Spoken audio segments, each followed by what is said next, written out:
3 വയസ്സും മാത്രം പ്രായമുള്ള ഒരു കുഞ്ഞിനെയും കൈകളിലേന്തിക്കൊണ്ട് ഒരമ്മ കരഞ്ഞുകൊണ്ട് ഓടി വരുന്നുണ്ട്. കാരണം ആ കുഞ്ഞിന് പ്രാണനില്ലായിരുന്നു. തൊട്ടടുത്തുണ്ടായിരുന്ന ഒരു അരുവിയിലേക്ക് ഈ കുഞ്ഞ് വീഴുകയും ആ കുഞ്ഞിനെ അവിടെ നിന്ന് പൊക്കിയെടുക്കാൻ താമസം വരികയും അങ്ങനെ മരവിച്ച കുഞ്ഞിനെയാണ് പിന്നെ ഈ അമ്മയ്ക്ക് ആ വെള്ളത്തിൽ നിന്ന് കിട്ടുന്നത്. പരിശുദ്ധ കന്യകാമറിയത്തോട് പ്രാർത്ഥിച്ചത് ഇത്രമാത്രം, എനിക്ക് ഈ കുഞ്ഞിനെ വേണം. കൂടെയുള്ളവരും ബന്ധുക്കളുമൊക്കെ ആശ്വസിപ്പിക്കാനും ദൈവാലയത്തിൽ നിന്ന് വീട്ടിലേക്ക് പോകാനും ഒക്കെ അവളോട് പറയുന്നുണ്ടെങ്കിലും അതൊന്നും കേൾക്കാൻ അവൾക്ക് താല്പര്യമില്ല. കാരണം അവൾക്കൊറ്റ താല്പര്യം മാത്രമുള്ളൂ, എൻ്റെ മകനെ എനിക്ക് തിരിച്ചു വേണം. പരിശുദ്ധ കന്യകാമറിയം ഈ അമ്മയുടെ വിശ്വാസത്തിൻ്റെ മുമ്പിൽ തോറ്റുകൊടുക്കുക.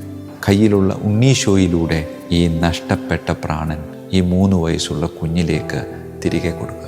ഇപ്പോഴത്തെ കണക്കനുസരിച്ച് പറയുന്നത് 10 ലക്ഷത്തിലധികം ആളുകൾ ആ ദേവാലയത്തിലേക്ക് ഓരോ വർഷവും തീർത്ഥാടകരായി പല സമയങ്ങളിലായിട്ട് വരുന്നുണ്ടെന്നാണ്. പരിശുദ്ധ പിതാവ് ജോൺ പോൾ II പാപ്പ, ബെനഡിക്റ്റ് 16 പാപ്പ ഇവരൊക്കെ സന്ദർശിച്ചിട്ടുള്ള ഒരു ദേവാലയം കൂടെയാണ് ഈ ജർമ്മനിയിലെ ലൂർദ് എന്നറിയപ്പെടുന്ന അൽറ്റോട്ടിങ് ദേവാലയം. അവിടെ കത്തിച്ചു വെച്ച മെഴുകുതിരികളുടെ കരിയും പുകയും ഈ രൂപത്തിന് കറുപ്പ് നൽകിയെന്നും ആ കറുപ്പ് സുന്ദരമായിട്ടുള്ളൊരു കറുപ്പായിട്ട് മാറിയെന്നും നിന്റെ ജീവിതത്തിൽ മരണതുല്യമായ പല ദുരനുഭവങ്ങളും നിനക്കുണ്ടാകും. ആ സമയത്തൊക്കെ നിന്റെ കൂടെ നിലനിൽക്കുന്ന എൻ്റെയും എൻ്റെ കയ്യിലുള്ള പൊന്നോമന മകനായ ഈശോയുടെയും സാന്നിധ്യം തിരിച്ചറിയാനായിട്ട് സാധിച്ച നിനക്കും വലിയ അത്ഭുതങ്ങൾക്ക് സാക്ഷ്യം വഹിക്കാനായിട്ട് സാധിക്കും. ഈശോ മിശിഹായ്ക്കും സ്തുതിയായിരിക്കട്ടെ. പ്രിയമുള്ളവരെ, ജർമ്മനിയിലെ ലൂർദ് എന്നറിയപ്പെടുന്ന ഒരു ദേവാലയം, ജർമ്മനിയിലെ അൽറ്റ്യോട്ടിങ് എന്ന് പറയുന്ന ഒരു സ്ഥലത്ത് നിലനിൽക്കുന്ന പരിശുദ്ധ അമ്മയുടെ ഒരു തീർത്ഥാടന കേന്ദ്രമാണ്. ഈ ആലയം നിർമ്മിക്കപ്പെടുന്നത് AD 700-ലാണെങ്കിലും അവിടേക്ക് പരിശുദ്ധ അമ്മയുടെ പ്രത്യേകമായിട്ടുള്ള കൃപ കടന്നു വരുന്നത് 1330-ൽ ഒരു നാരക മരത്തിൽ പരിശുദ്ധ അമ്മയുടെയും അമ്മ കരങ്ങളിൽ സംവഹിച്ചിരിക്കുന്ന ഉണ്ണിയുടെയും തിരുസ്വരൂപം കൊത്തിയുണ്ടാക്കി ആ ദൈവാലയത്തിൽ പ്രതിഷ്ഠിക്കുകയുണ്ടായി.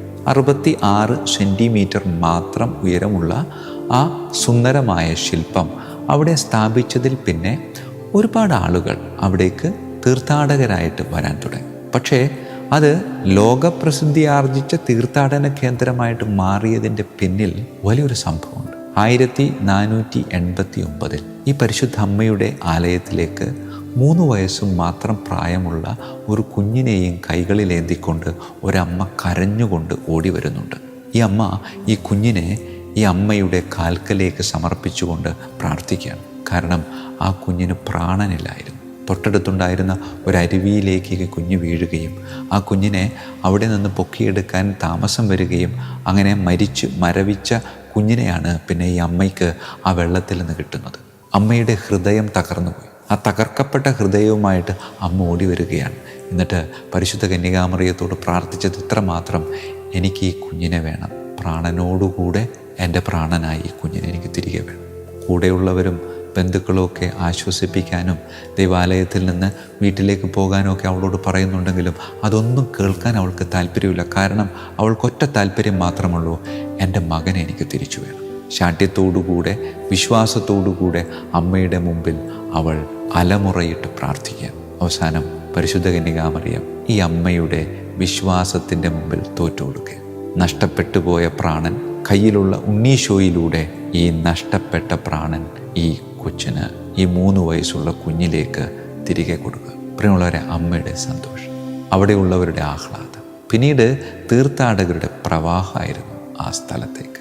ഇപ്പോഴത്തെ കണക്കനുസരിച്ച് പറയുന്നത് 10 ലക്ഷത്തിലധികം ആളുകൾ ആ ദേവാലയത്തിലേക്ക് ഓരോ വർഷവും തീർത്ഥാടകരായി പല സമയങ്ങളിലായിട്ട് വരുന്നുണ്ടെന്നാണ് പറയുന്നത്. പ്രിയമുള്ളവരെ, ശ്രദ്ധയാകർഷിച്ച ഒരു കാര്യമാണ് ഈ കഴിഞ്ഞ ഓഗസ്റ്റ് മാസം 2025 ഓഗസ്റ്റ് മാസം ആദ്യ ആഴ്ച അമേരിക്കയിൽ നിന്ന് ഏതാണ്ട് 7000-ഓളം പേര് ഒരുമിച്ച് ഈ ജർമ്മനിയിലെ ലൂർദ് എന്നറിയപ്പെടുന്ന അൽറ്റോട്ടിങ് എന്ന സ്ഥലത്തേക്ക് തീർത്ഥാടകരായിട്ട് വരികയാണ്.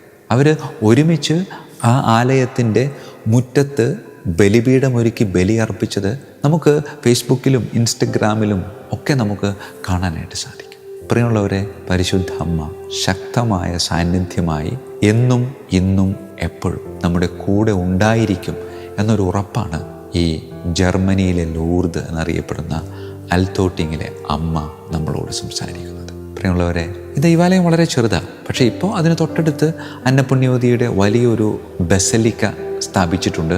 എങ്കിലും ആ പഴയ ആലയം അങ്ങനെ തന്നെ സൂക്ഷിക്കുക. ആ ആലയത്തിൻ്റെ ഒരു പ്രത്യേകത എന്ന് പറയുന്നത് 8 കോണുകളുണ്ട്. ഏതാണ്ട് നമ്മളൊക്കെ കണ്ട് ശീലിക്കാത്ത ഒരു ദൈവാലയ ആകൃതിയാണ് ഈ കുഞ്ഞ് ദൈവാലയത്തിനുള്ളത്. ഈ ദൈവാലയത്തിലേക്ക് കയറി ചെല്ലുമ്പോൾ ഈ ദൈവാലയത്തിൻ്റെ ഭിത്തികളിലും മേൽക്കൂരകളിലും ഒക്കെ ഒരുപാട് ചിത്രങ്ങളും അതിൽ എഴുത്തുകളും ഒക്കെ ഫ്രെയിം ചെയ്തിങ്ങനെ തൂക്കിയിട്ടിരിക്കുന്നതാണ്. മതിലൊന്നും കാണാൻ പറ്റത്തില്ലെന്ന് പറയുന്നത്. കാരണം അവിടെ വന്ന് അനുഗ്രഹം സ്വീകരിച്ച ആളുകൾ സാക്ഷ്യം എഴുതിയിട്ടിരിക്കുന്നതാണ്. അത്രമാത്രം സാക്ഷ്യങ്ങൾ, അത്രമാത്രം അത്ഭുതങ്ങൾ അവിടെ നടക്കുന്നുണ്ടെന്ന് പറയുന്നത്. പരിശുദ്ധ പിതാവ് ജോൺ പോൾ രണ്ടാമൻ പാപ്പ, ബെനഡിക്റ്റ് 16 പാപ്പ, ഇവരൊക്കെ സന്ദർശിച്ചിട്ടുള്ള ഒരു ദേവാലയം കൂടെയാണ് ഈ ജർമ്മനിയിലെ ലൂർദ് എന്നറിയപ്പെടുന്ന അൽറ്റോട്ടിങ് ദേവാലയം. പ്രിയമുള്ളവരെ, ഈ ദൈവാലയത്തിൽ പ്രതിഷ്ഠിതമായിരിക്കുന്ന ഈ തിരുസ്വരൂപത്തിന് വേറൊരു പ്രത്യേകത കൂടെയുണ്ട്. ഇതിൻ്റെ നിറമെന്ന് പറയുന്നത് കറുപ്പാണ്. ഇതിനെ ബ്ലാക്ക് മഡോണ എന്നുകൂടെ വിളിക്കാറുണ്ട്.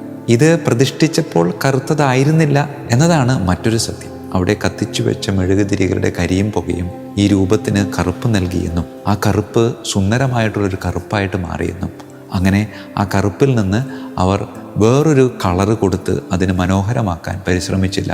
മറിച്ച് ആ കറുപ്പിലെ മനോഹാരിത അത് വളരെ സുന്ദരമാണ്. ആ ദൈവാലയവും ഉൾഭാഗം മുഴുവനും കറുത്ത നിറമാണ് അടിച്ചിരിക്കുന്നത്. സുവർണ്ണ നിറത്തിലുള്ള ചില അലങ്കാരപ്പണികളുണ്ടെങ്കിലും ഭൂരിഭാഗവും നിറം കറുപ്പാണ്. പ്രിയമുള്ളവരെ, ഈ ബ്ലാക്ക് മഡോണ നഷ്ടപ്പെട്ടുപോയ കുഞ്ഞിന് പ്രാണൻ നൽകി അമ്മയെ വലിയ ദുഃഖത്തിൽ നിന്ന് കൈപിടിച്ചുയർത്തിയ ഈ പരിശുദ്ധ കന്യകാമറിയം നമ്മോടൊക്കെ പറയുന്നൊരു കാര്യമുണ്ട്. നിന്റെ ജീവിതത്തിൽ മരണതുല്യമായ പല ദുരനുഭവങ്ങളും നിനക്കുണ്ടാകും. ആ സമയത്തൊക്കെ നിന്റെ കൂടെ നിലനിൽക്കുന്ന എൻ്റെയും എൻ്റെ കയ്യിലുള്ള പൊന്നോമന മകനായ ഈശോയുടെയും സാന്നിധ്യം തിരിച്ചറിയാനായിട്ട് സാധിച്ചാൽ നിനക്കും വലിയ അത്ഭുതങ്ങൾക്ക് സാക്ഷ്യം വഹിക്കാനായിട്ട് സാധിക്കും.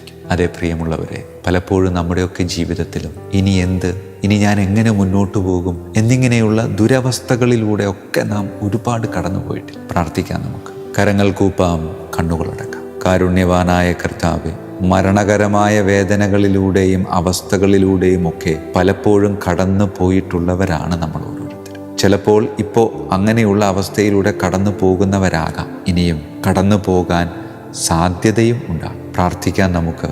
നമ്മുടെ കൂടെയുള്ള അമ്മയുടെ സാന്നിധ്യം, കൈകളിലെ ക്രിസ്തുവിൻ്റെ രക്ഷാകരമായ ചൈതന്യം അത് പലപ്പോഴും തിരിച്ചറിയാതെ പോകുന്നുണ്ട്.